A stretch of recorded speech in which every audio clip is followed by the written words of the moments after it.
Pentagon considering banning recruits who have been hospitalized by coronavirus. A memorandum from the U.S. Military Entrance Processing Command says applicants who have previously tested positive for the COVID-19 novel coronavirus won't be allowed to serve in the armed forces.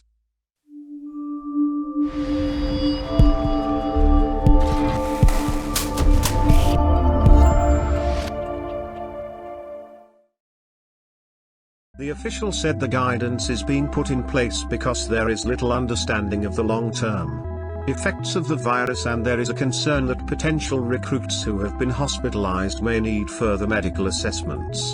The new policy is being finalized to set medical restrictions on recruits who may have tested positive or have been treated for COVID-19. Department of Defense medical waivers are required for a wide variety of medical conditions ranging from heart disease to a loss of vision. Additionally, the memo lays out guidelines for handling possible and confirmed coronavirus cases in applicants.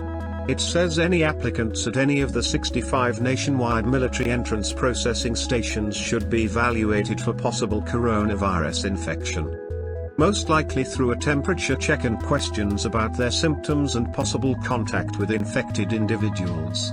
If an applicant seems likely positive for the coronavirus, they can return to the MEPS if they're symptom-free after 14 days. Anyone who tests positive through a lab test or clinical diagnosis can return to MEPS 28 days after their diagnosis. According to Military Times, upon return, a diagnosis will be marked as permanently disqualifying for accession.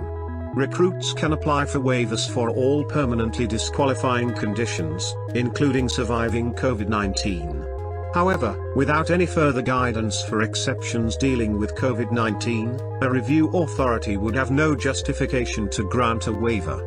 Max will decline to explain why a coronavirus diagnosis would be permanently disqualifying, compared to other viral, non-chronic illnesses that do not preclude military service. However, given the limited research on COVID-19, there are likely a few factors that military medical professionals are trying to hash out when it comes to recruiting survivors. Whether respiratory damage from the virus is long-lasting or permanent, and whether that can be assessed. The likelihood of recurring flare-ups, even if someone has had 2 consecutive negative tests. And the possibility that one bout of COVID-19 might not provide full immunity for the future, and could potentially leave someone at a higher risk to contract it again, perhaps with worse complications.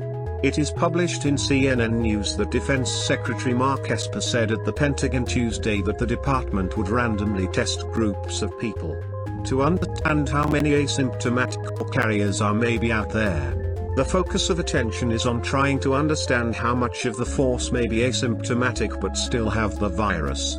One of the challenges that we know is asymptomatic transmission of the disease. It's something we have known for quite a while, but what we didn't really appreciate until the TR was the fact we are experiencing very high rates in the military. Esper said during an online Brookings Institution event on Monday.